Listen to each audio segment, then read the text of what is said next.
You walk into a coffee shop and immediately choose the corner seat with your back to the wall. Or maybe you bump into a table and instinctively apologize to the wood. It happens digitally too. You reply to an email 5 minutes late and immediately draft a 3-paragraph explanation for the delay, treating a minor oversight like a grave offense.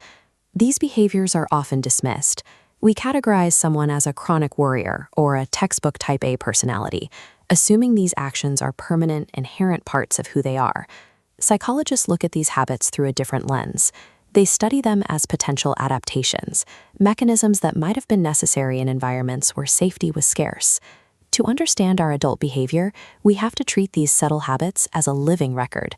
These mundane actions serve as evidence pointing back to our earliest threats. Consider the fixer. This person walks into a room and instantly measures the emotional temperature, ready to smooth over any tension before a word is spoken. Beyond the well-known fight, flight, and freeze responses, there is a fourth pathway, fawn. It bypasses open conflict by proactively managing emotions, neutralizing a perceived threat before it can reach the center of the nervous system.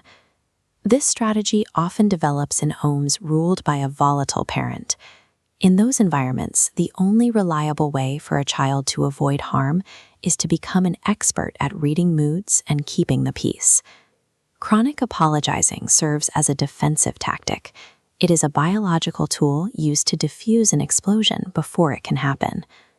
Then there is the overachiever.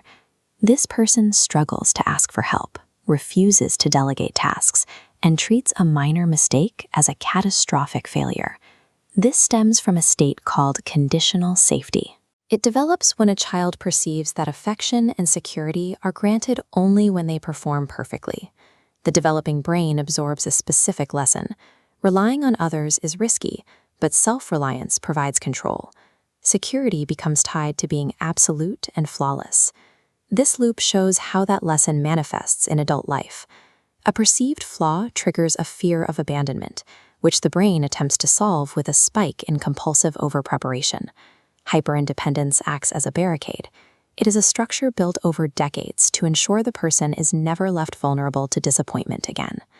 The observer habit involves scanning new environments, rehearsing conversations, or jumping at the sound of a closing door. This hypervigilance involves the amygdala, the brain's internal alarm system. Chronic early stress can keep this region in a state of permanent overactivity. This chart shows 2 threat detection baselines. While a healthy brain returns to rest, a traumatized brain remains locked in a high-alert red zone. This software runs in safe adult environments, misinterpreting benign triggers, like a phone notification, as danger, depleting energy. The ability to instantly read a room functions as a radar system. It is an exhausted mechanism, constantly searching for predators at the expense of the person's well-being.